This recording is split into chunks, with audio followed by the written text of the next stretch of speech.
আজকে আমরা পৃথিবীর যেই অবস্থায় আছি, এই অবস্থা এতই কঠিন এবং এই পরিমাণ ঝুঁকিপূর্ণ আমাদের ঈমানের জন্য, যেটা ইতিপূর্বে কখনোই ছিল না।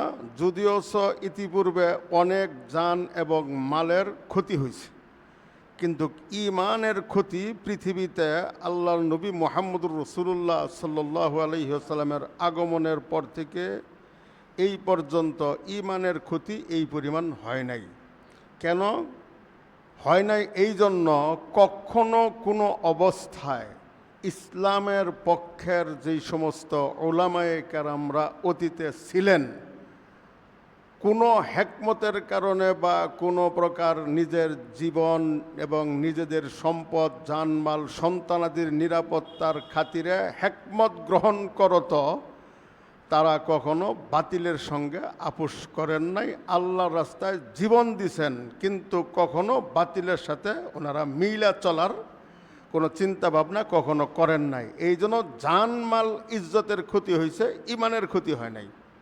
কিন্তু বর্তমান পৃথিবীতে ওলামায়ে কেরামদের বেশ একটা বড় অংশ নিজের এবং দেশ ও জাতির জান এবং মাল এবং ইজ্জতের নিরাপত্তার দিকে খেয়াল করতে গিয়া অনেক ক্ষেত্রে ওনারা খ্রিস্টবাদ তথা সেকুলার বা গণতন্ত্র বা সমাজতন্ত্র এই ধরনের কঠিন আকীদার পক্ষে ওনারা অনেক সময় ফতোয়া দেন। যেরকম আমাদের বর্তমান পৃথিবী দুইটা ভাগে বিভক্ত, দুটা ভাগই খ্রিস্টান প্রধান। পৃথিবীর 4টা দেশ চলে রাশিয়ার নেতৃত্বে, আর বাকি সকল পৃথিবী চলে আমেরিকার নেতৃত্বে। এই যে বাকি সকল দেশ আমেরিকার নেতৃত্বে চলতেছে এবং নিঃসংকোচে আমাদের পৃথিবী মুসলিম সহ সকলেই বিকৃত খ্রিস্ট ধর্ম নামের যে মতবাদ, যেটা সম্পূর্ণ ইসলাম বিরোধী, কালেমা বিরোধী, এই মতবাদের পক্ষ অবলম্বন শুধু আমাদের জনগণই না, অনেক উলামায়ে কেরামও এই পথে আছেন।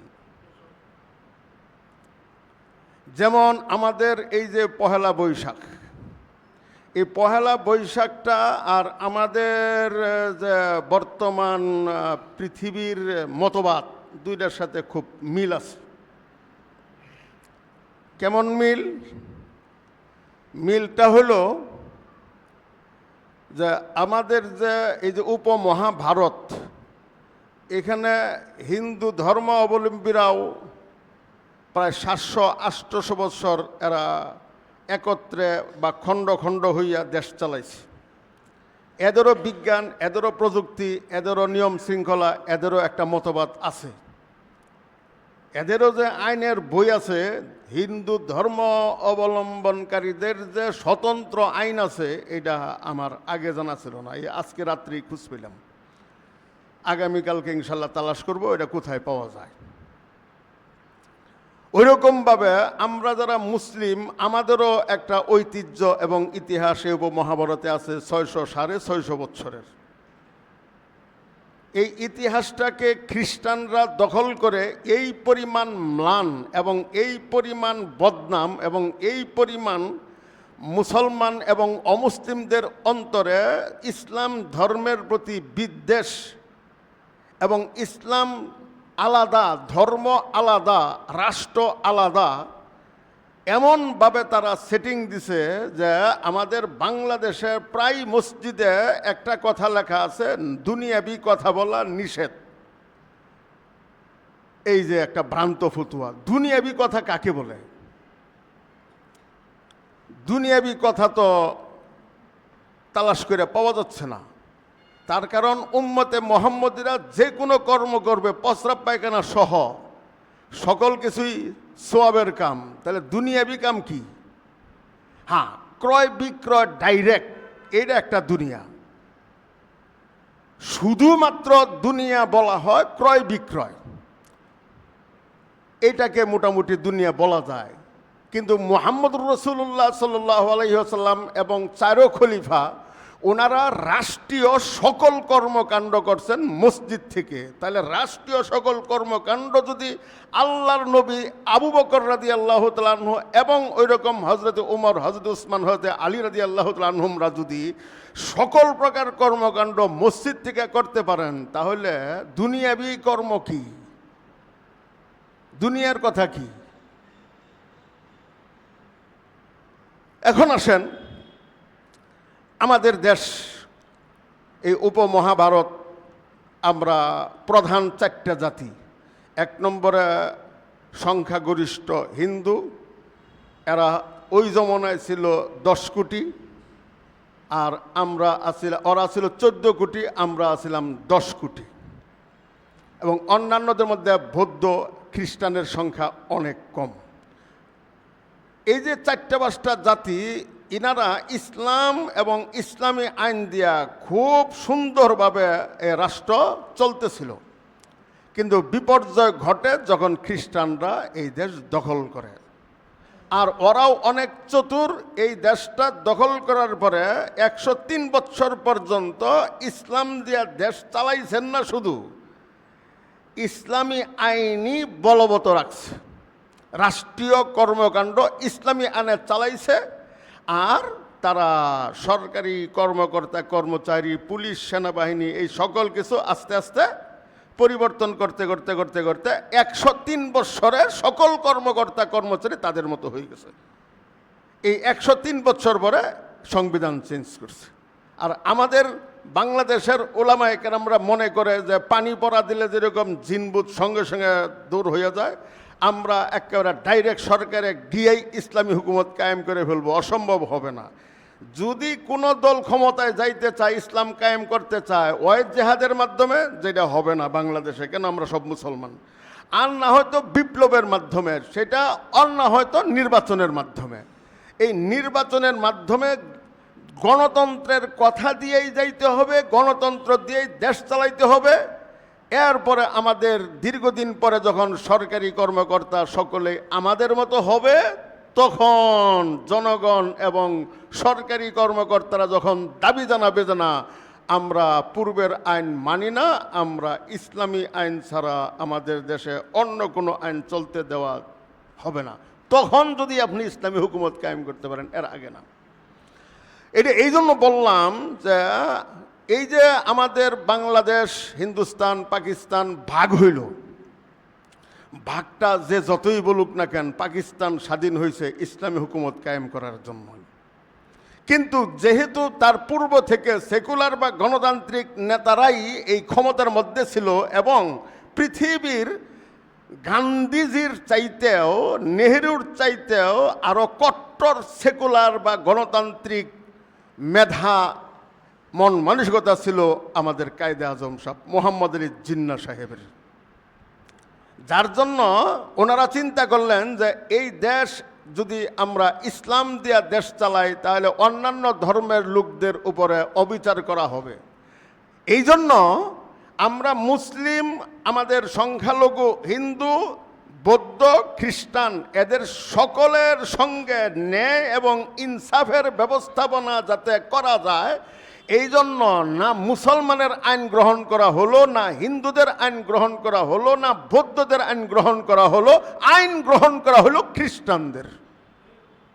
চিন্তা করছেন? মানে খ্রিস্টানদের আইন দিয়ে আমরা মিলে দিলে চলবো।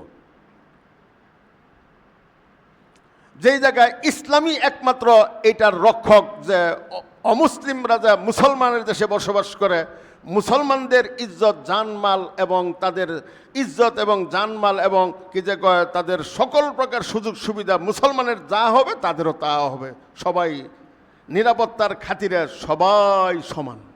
কিন্তু এই আইন না গণতন্ত্রে আছে, না অন্য কোনো মতবাদে আছে, অন্য ধর্মে তো নাই। ঠিক তদ্রূপভাবে আমাদের দেশ এবং জাতি, মুসলিম, হিন্দু, বৌদ্ধ, খ্রিস্টানদের মাত্র অল্প সংখ্যক মানুষ, কিন্তু আমরা সকল আইন বাদ দিয়ে আমাদের দেশ চলছে খ্রিস্টানের আইন দিয়া। ঠিক তদ্রূপভাবে 1 বৈশাখ যেটা পালন হবে, এইটা আমাদের সিস্টেমেও বা মুসলিম সিস্টেমেও হতে পারে, হিন্দু সিস্টেমেও হতে পারে, যেহেতু খ্রিস্টানরা এই দেশে বসবাস করে ওদের সিস্টেমেও হতে পারে, বৌদ্ধরাও যেহেতু এই দেশে আছে তাদের ধর্ম মতে যেইভাবে পালন করার ওরা ওদের মতে পালন করবে। এর অর্থ হলো এই পহেলা বৈশাখ যার যার ধর্ম মতে পালন করুক, কিন্তু সরকারিভাবে সুনির্দিষ্ট একটা ধর্মের সিস্টেমকে গ্রহণ করা এইটা কখনো গণতান্ত্রিকভাবেও চলে না। ইসলামে তো চলবে না, গণতান্ত্রিকভাবেও চলে না। আমরা ওই ধর্মের একটা সুনির্দিষ্ট ধর্ম দিয়া আমরা কোনো পহেলা বৈশাখ আদায় করব। ওই যে গণতন্ত্র, যেরকম সব বাদ দিয়ে গণতন্ত্র, সব ধর্ম, মুসলিম ধর্ম, খ্রিস্ট ধর্ম, বৌদ্ধ ধর্ম সব বাদ দিয়া সুনির্দিষ্ট একটা ধর্ম দিয়ে আমরা না পহেলা বৈশাখ পালন করতেছি। এই জন্য সকলের কাছে আবেদন থাকবে যে আপনারা যে কোনো বিষয় শুনবেন, শুধু শুনলে চলবে না, এটা নিয়ে গভীর চিন্তা করতে হবে। গভীর চিন্তা করতে হবে কেন? আজকে আপনাদের কাছে এবং দেশবাসীর কাছে কিছু আয়াত আমি পেশ করব, যে আয়াতগুলা আমার মনে হয় বাংলাদেশের জনগণ, পৃথিবীর অন্যান্য দেশের মুসল্লি বা জনগণ বা মুসলমানরা বা অমুসলিমরা এই আয়াত সম্পর্কে মোটামুটি জ্ঞান থাকতে পারে বা এই সম্পর্কে তারা অবগত, কিন্তু আমার বাংলাদেশের অধিকাংশ মুসলমানরা আজকে যে আয়াতগুলার তর্জমা করা হবে এইগুলা থেকে শুধু অজ্ঞ না, মনে হয় জীবনেও তাদের কানে, অনেকের কানে এই ধরনের আয়াত বা এই ধরনের আয়াতের ব্যাখ্যা তাদের কানে পড়ে নাই। আমার ভাইরা, এই যে আমাদের পৃথিবী, এই পৃথিবীটা 4 ভাগে বিভক্ত আল্লাহ তাআলা করছেন। ভালো করে কথা খেয়াল করতে হবে, বুঝতে হবে। এই পৃথিবীটাকে আল্লাহ তাআলা কয় ভাগে বিভক্ত করছেন? 4 ভাগে। 1 নম্বরে মুসলিম, 2 নম্বরে ইহুদি, 3 নম্বরে পৌত্তলিক, 4 নম্বরে খ্রিস্টান। আরও পৃথিবীর অনেক জাতি আছে, কিন্তু আল্লাহ তাআলা এই 4টা ভাগে কোরআনে কারিমে বিভক্ত করছেন। কেন বিভক্ত করছেন? যে মুসলিমরাও যেরকম স্বতন্ত্র হইয়া চলতে চায়, ইহুদিরাও ওইরকম স্বতন্ত্র হইয়াই চলে, ওইরকম খ্রিস্টানরাও স্বতন্ত্র, ওইরকম হিন্দু ধর্মাবলম্বীরাও তারাও কি স্বতন্ত্র, আর বাকি যারা যে কোনো কারোর সাথে মিলাজিলা চলতেছে। আল্লাহ তাআলা এই যে পৃথিবীর যত জাতি, এই জাতির নিরাপত্তা এবং দেশের শান্তি শৃঙ্খলা কিভাবে হবে, এটার জন্য 1 নম্বরে আমাদেরকে বুঝতে হবে অশান্তিরা যে আসে কোত্থেকে আসে, কার মাধ্যমে আসে।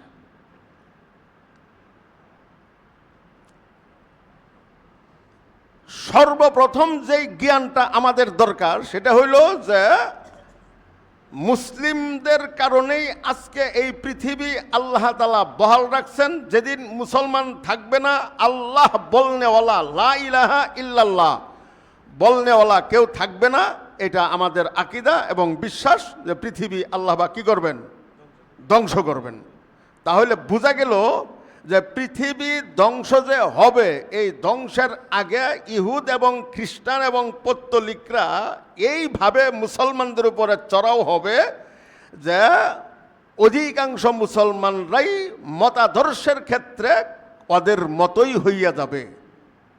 এই জন্য আল্লাহ তাআলা আমাদেরকে সাবধান করতে বলছেন যে তোমরা যা কিছুই করো না কেন, কখনো ইহুদি এবং খ্রিস্টান এবং পৌত্তলিকদের সাথে বন্ধুত্বের কোনো প্রকার সম্পর্ক করতে পারবা না।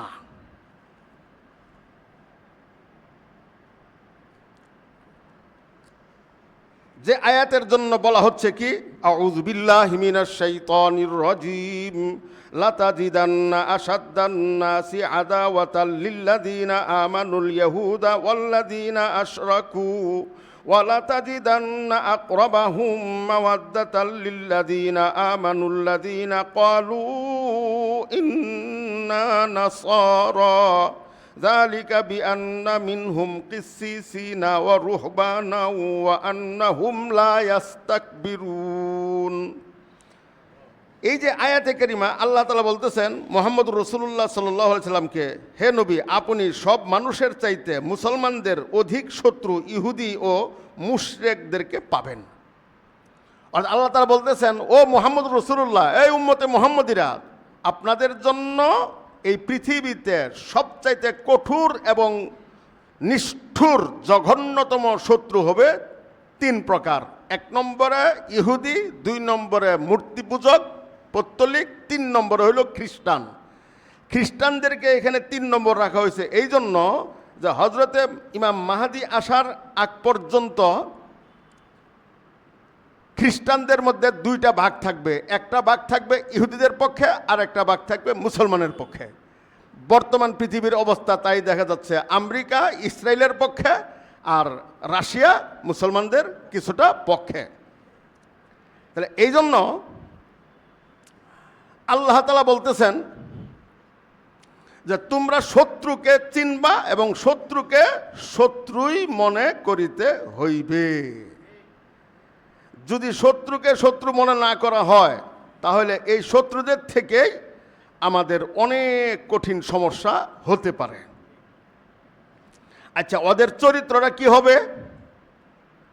মানে এই যে ইহুদ এবং খ্রিস্টান এবং যারা পৌত্তলিক মূর্তি পূজক, এদের চরিত্র কি হবে এটা আল্লাহ পাক, আমি আয়াতটা শুধু বলে দেই, পরে তর্জমা করে দেই। আমি তর্জমা নিজের থেকে করতেছি না, কোরআনে কারীম দেখেই করতেছি।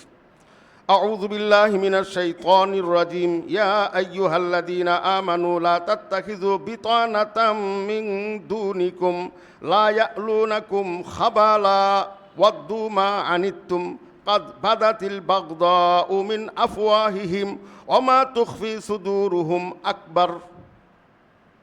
এখানে দুইটা আয়াত, সূরা আলে ইমরানের 118, 119। এইখানে ইহুদিরা যে শত্রু, পৌত্তলিকরা যে আমাদের শত্রু, খ্রিস্টানরা যে আমাদের শত্রু, এদের চরিত্রটা কি দেখেন বর্তমান পৃথিবীর সাথে মিলে কিনা। আল্লাহ পাক কি বলেন? হে ইমানদারগণ, তোমরা মুমিন ব্যতীত অন্য কাউকে অন্তরঙ্গ বন্ধুরূপে গ্রহণ করো না। তারা তোমাদের অমঙ্গল সাধনে কোনো ত্রুটি করে না। বুঝতেছেন? তোমরা কষ্টে থাকো, তাতেই তাদের আনন্দ। শত্রুতা প্রসূত বিদ্বেষ তাদের মুখেই ফুটে বেড়ায়, আর যা কিছু তাদের মনে লুকিয়েছে তা আরও অনেক গুণ বেশি জঘন্য। মানে ওরা আমাদের বিপক্ষে যা বলে তা তো বলেই, কিন্তু ওদের অন্তরে যা আছে এটা আরও অনেক অনেক জঘন্য। মানে ওরা অন্তরে চায় একেবারে আমাদেরকে কি করতে, পৃথিবী থেকে নিঃশেষ করতে। তোমাদের জন্য নিদর্শন বিশদভাবে বর্ণনা করে দেওয়া হলো যদি তোমরা অনুধাবন করতে সমর্থ হও। দেখো, তোমরাই তাদের ভালোবাসো, কিন্তু তারা তোমাদের প্রতি মোটেও সদ্ভাব পোষণ করে না। আর তোমরা সমস্ত কিতাবেই বিশ্বাস করো, অথচ তারা যখন তোমাদের সাথে এসে মিশে বলে আমরা ঈমান এনেছি, পক্ষান্তরে যখন তারা পৃথক হয়ে যায় তখন তোমাদের উপর রোষবশত আঙ্গুল কামড়াতে থাকে। আঙ্গুল কামড়াতে থাকে মানে কি? হিংসায় বিদ্বেষে তারা কি করে? আঙ্গুল কামড়ায়, যে মুসলমানদেরকে ধ্বংস করতে পারলাম না। বলুন, তোমরা আক্রোশে মরতে থাকো, আল্লাহ মনের কথা ভালোই জানেন। তাহলে ওদের মধ্যে থাইকা আমাদের পক্ষে না আমাদের বিপক্ষে? কঠিন বিপক্ষে। এরা যা মুখে প্রকাশ করে এদের অন্তরের অবস্থা আরো জঘন্য। অন্তরের অবস্থা কি? আরো জঘন্য। এখন এই অন্তরের অবস্থা যে জঘন্য, এটাও তো একটা সিস্টেম হইতে পারে যে এই জঘন্য যে ভাবটা আছে ওরা আমাদের জন্য কি করতে পারে। ওরা শুধু মনে মনে খালি আমাদের ধ্বংসের কামনাই করবে, মুখে শুধু খালি ওরা আমাদের ধ্বংসের কথাই বলবে, না বাস্তবতার সাথে তারা অগ্রসর হবে। এই সম্পর্কে আল্লাহ তাআলা সূরা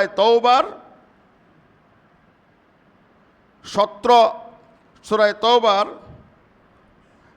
7 নম্বর 8 নম্বর আয়াতে বলতেছেন কি, আউযু বিল্লাহি মিনাশ শাইতানির রাজিম, কাইফা ওয়া ইয়াযহারু আলাইকুম লা ইয়ারকুবু ফীকুম ইল্লা ওয়ালা যিম্মাহ ইউরদুনাকুম বিআফওয়াহিহিম ওয়া তা'বা কুলুবুহুম ওয়া আকসারুহুম ফাসিকুন। তরজমা, কি রূপে, মানে এই উম্মতে মুহাম্মদীরা তোমরা কিভাবে ইহুদ এবং খ্রিস্টানদের উপরে ভরসা করতে পারো যে তারা তোমাদের ক্ষতি করবে না? তারা তোমাদের উপর জয়ী হলে, শক্তিশালী হলে তোমাদের আত্মীয়তার ও অঙ্গীকারের কোনো মর্যাদা দিবে না। যদি তারা তোমাদের উপরে জয়ী হয় অথবা তোমাদের চাইতে শক্তিশালী হইয়া যায়, তাহলে তাদের সাথে তোমাদের আত্মীয়তার বন্ধন থাকে অথবা শান্তি চুক্তি থাকে, এই শান্তি চুক্তির কোনো মর্যাদা তারা দিবে না। তারা মুখে তোমাদের সন্তুষ্ট করে কিন্তু তাদের অন্তরসমূহ তা অস্বীকার করে। মুখে মুখে তারা আমাদের পক্ষে, না আমরা তোমাদের পক্ষে আছি, কিন্তু অন্তরে তারা কি করে না, এর বিশ্বাস, অন্তরে তারা অস্বীকার করে। তাদের অধিকাংশ প্রতিশ্রুতি ভঙ্গকারী। তাদের সাথে কোনো চুক্তি চলবে না। কেন? এরা মুসলমানের সাথে, মুসলিমদের সাথে যত চুক্তি করবে, এই চুক্তি তারা যে কোনো সময়, যে কোনো মুহূর্তে তাদের স্বার্থ কি করবে, ভঙ্গ করবে। কে বলতেছেন? আল্লাহ তাআলা।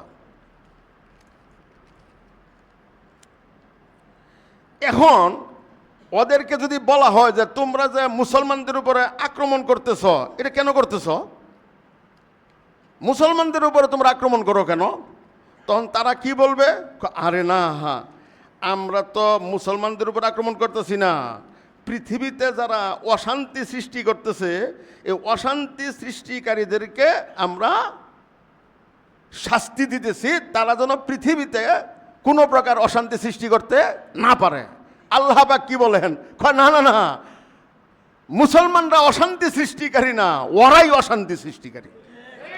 দেখেন সূরা বাকারার মাত্র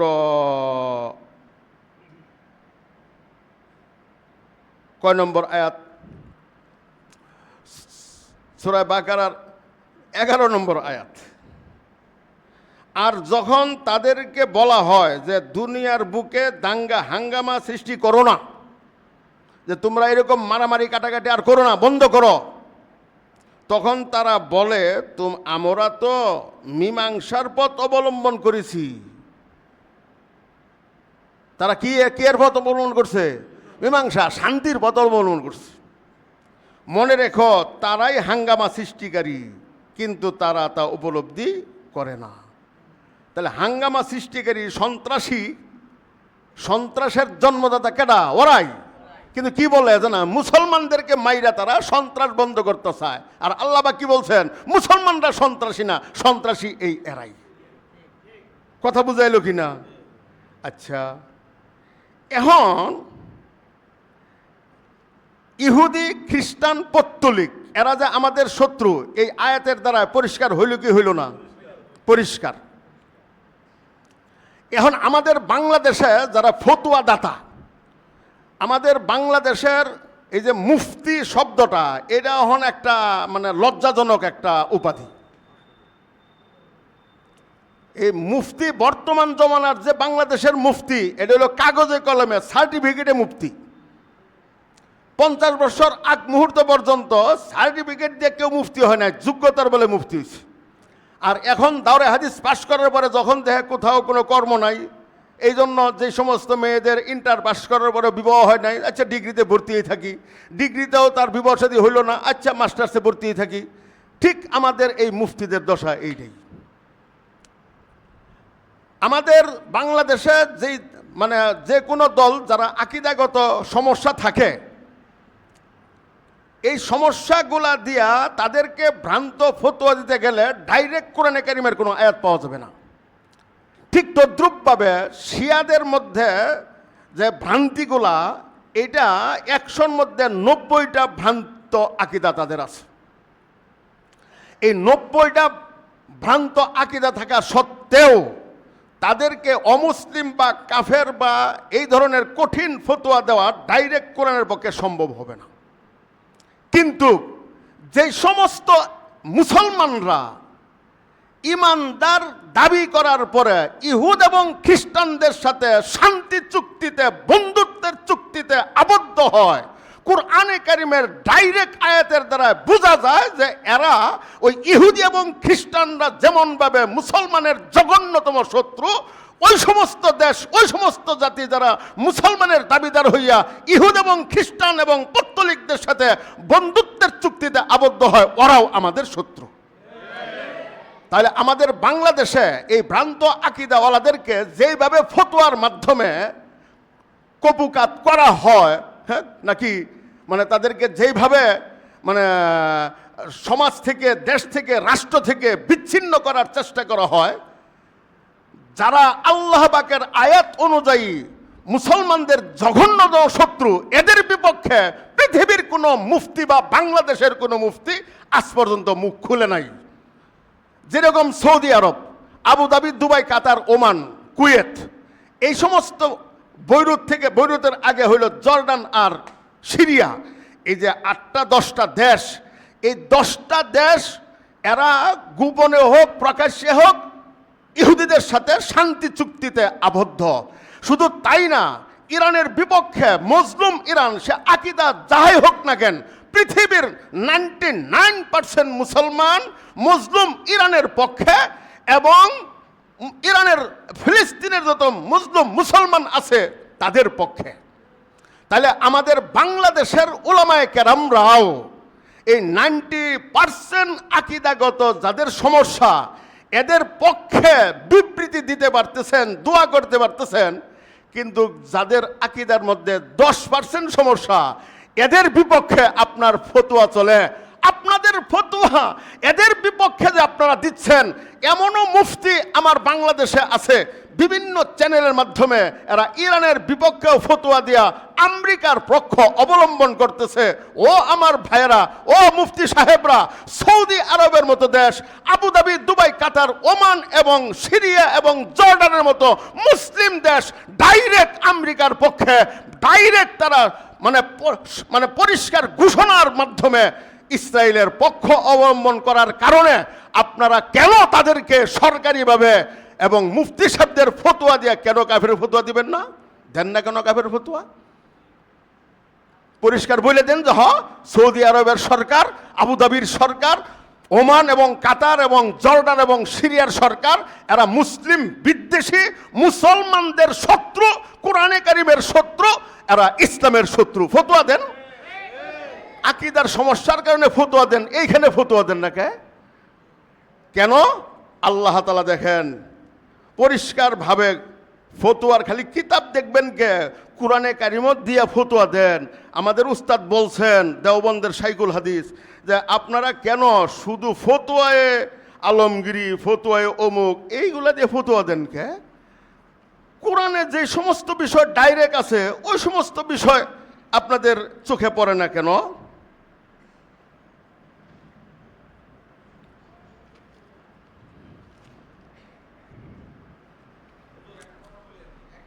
একটু পরে আল্লাহ তাআলা বলতেছেন, আউযু বিল্লাহি মিনাশ শাইতানির রাজীম, ইয়া আইয়ুহাল্লাযীনা আমানু লা তাত্তাখিযুল ইয়াহুদা ওয়ান নাসারা আউলিয়া বাযুহুম আউলিয়াউ বায ওয়া মান ইয়াতাওয়াল্লাহুম মিনকুম ফাইন্নাহু মিনহুম ইন্নাল্লাহা লা ইয়াহদিল কওমাজ যালিমিন। তরজমা শুনেন। হে মুমিনগণ, ভালো করে তরজমা শুনতে হবে। হে মুমিনগণ, তোমরা ইহুদি ও খ্রিস্টানদেরকে বন্ধু হিসেবে গ্রহণ করো না। বুঝে আসলো? হে মুমিনগণ, তোমরা ইহুদি ও খ্রিস্টানদেরকে বন্ধু হিসেবে গ্রহণ করো না। তারা একে অপরের বন্ধু। তোমাদের মধ্যে যে তাদের সাথে বন্ধুত্ব করবে সে তাদেরই অন্তর্ভুক্ত। মানে যেই সমস্ত মুসলিম বা মুসলিম দেশের লোকেরা ইহুদি এবং খ্রিস্টানদের সঙ্গে বন্ধুত্বের চুক্তিতে আবদ্ধ হবে। এই বন্ধুত্বের চুক্তিতে আবদ্ধ হইলেই এরা মুসলমানের শত্রু। আর বর্তমান প্রেক্ষাপটে আমাদের সৌদি আরব এবং আবুধাবি, ওমান, বাহরাইন, কাতার সহ জর্ডান এবং সিরিয়া পর্যন্ত এরা ডাইরেক্ট প্রকাশ্যে ইহুদ এবং খ্রিস্টানদের অক্ষ অবলম্বন করার পরেও বাংলাদেশের মুফতি সাহেবগণ এবং পৃথিবীর মুফতিরা এখনো এই কথা বলে না যে এডিও ইহুদি, এরাও খ্রিস্টান, এরাও মুসলমানের শত্রু। আল্লাহ তাআলা কোরআনে কারিমে এইভাবে প্রকাশ করছেন। এইরকমভাবে পরিষ্কারভাবে প্রকাশ করার পরেও যদি আমাদের চোখ না খুলে, তাহলে এটা আল্লাহ তাআলার আর তো করার কিছু নাই। আল্লাহ তাআলা তো সব পরিষ্কার করে বলেই দিছেন। শুধু এক জায়গায় না, ইহুদি ইয়া আইয়ুহাল্লাযীনা আমানু লা তাত্তাখিযু আদুওয়ি ওয়া আদুওয়াকুম আউলিয়া, এই মুসলমানরা, ওই ইমানদাররা, পৃথিবীতে যারা আমার শত্রু এবং যারা তোমাদের শত্রু, এদের সাথে তোমরা বন্ধুত্ব করবা না। তাহলে এই যে বর্তমান যুদ্ধে ইরানের সাথে আমেরিকার যে কয়টা চুক্তি হয়েছে, ইসরায়েলের সাথে ফিলিস্তিনের যে কয়টা চুক্তি হয়েছে, সবগুলাই তো সঠিকভাবে তারা পালন করছে? পালন করে নাই। পালন যে করবে না, এই জন্য আল্লাহ তাআলা 1450 বছর পূর্বে বলে দিয়েছেন এরা চুক্তিতে বিশ্বাসী নহে। বাস।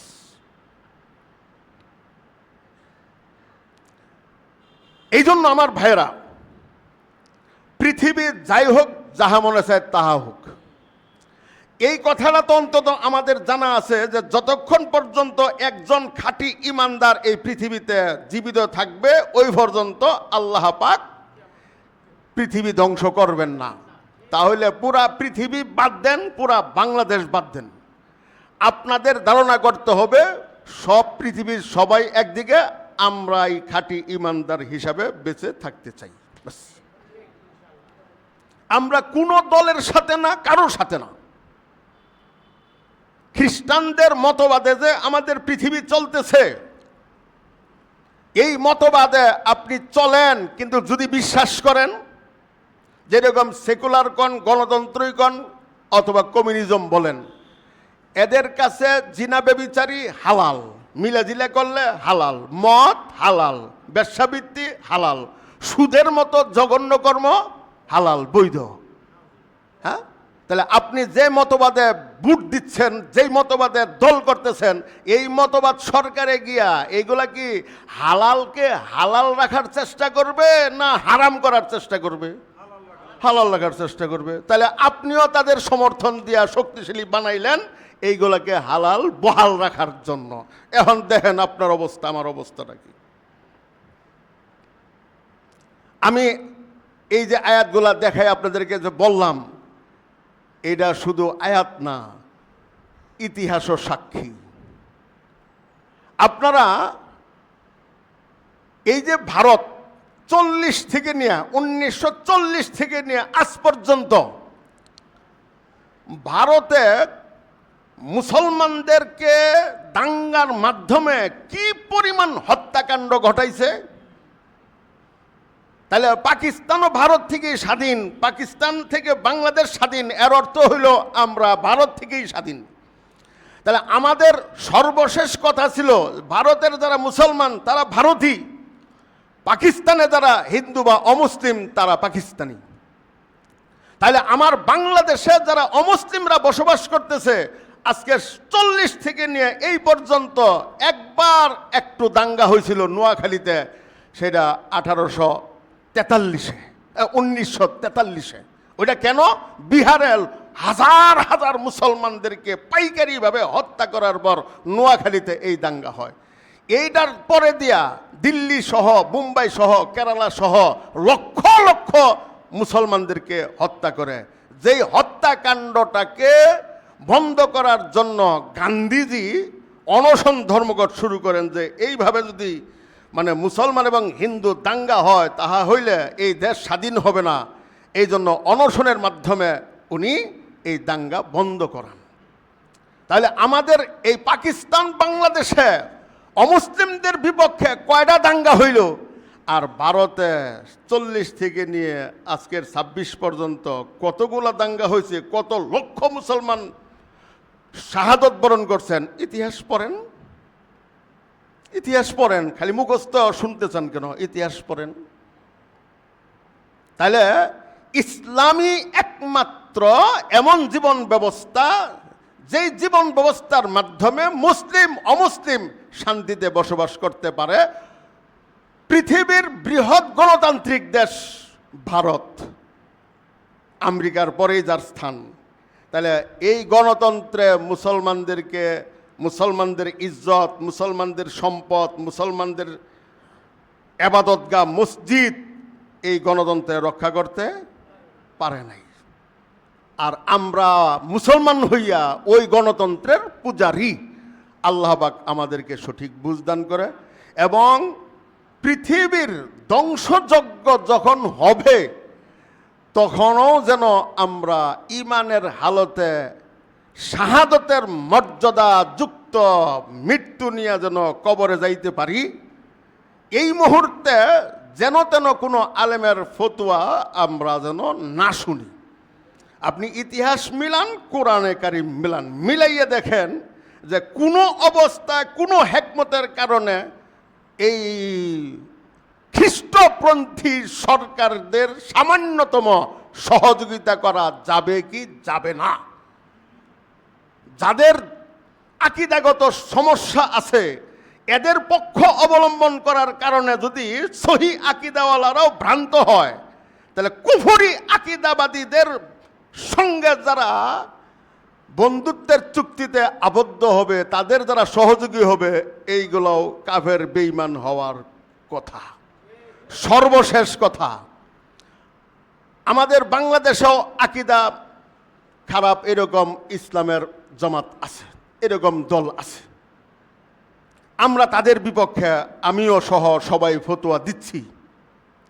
ওইরকম ইরানের 90% আকীদা এদের খারাপ, এরপরেও আমরা তাদের পক্ষে আছি। আমার কথা হলো, ইরানিদের কাছে ইসলামের যাই থাক, ইরান তার সেনাবাহিনী, পুলিশ, আর্মি, জনগণ সহ ইহুদ এবং খ্রিস্টানদের থেকে আত্মরক্ষামূলক ব্যবস্থাপনা তারা গ্রহণ করে নাই। পৃথিবীবাসীকে তারা দেখাচ্ছে যে মুসলমান কাকে বলে, ইসলাম কাকে বলে, যতটুক তাদের কাছে আছে।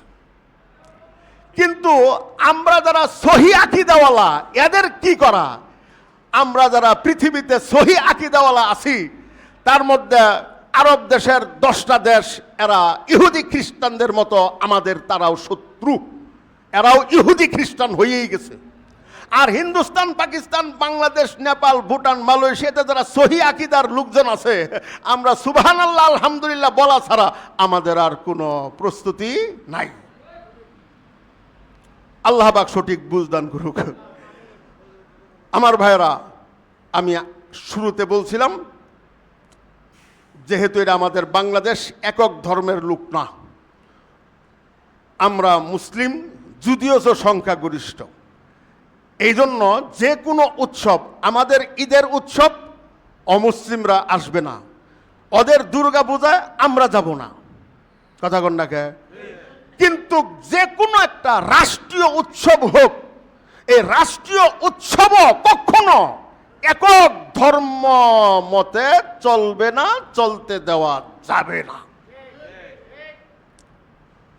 তাহলে পহেলা বৈশাখ আমাদের ইসলাম মতে যেভাবে পালন করার কথা আমরাও পালন করব। আল্লাহ তাআলা বলছেন কোরআনে কারিমে যে ইস্তেগফার এবং দোয়ার মাধ্যমে ওইরকমভাবে আমাদের সাংস্কৃতিক অনুষ্ঠান হবে, এর মধ্যে পালন করব।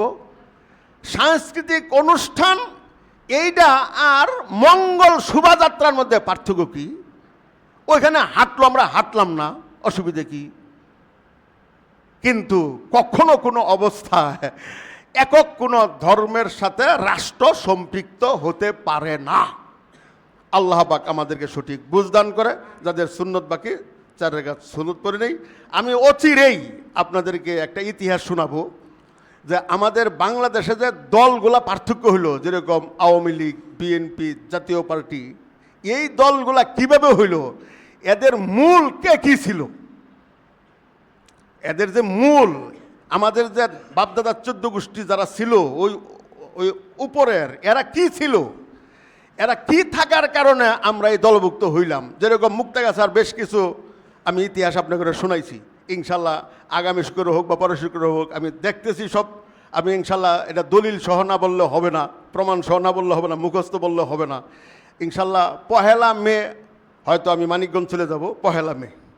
এর আগে 2-3 শুক্রবার আছে। ইনশাল্লাহ এই 2-3 শুক্রবারে আপনাদেরকে এই ইতিহাসগুলা ইনশাল্লাহ শোনাবো যে আমাদের যারা ইসলামী মনা যে সমস্ত লোকগুলা, এদের আসল বাপদাদার অবস্থা কী আছিল আপনারা জানেন না, ইতিহাসে সব আছে। ইনশাল্লাহ আমি দলিল প্রমাণ সহ আপনাদের কাছে উপস্থাপন করব, যাদের সুন্নত বাকি 4 রাকাত সুন্নত পড়েনি। আর 6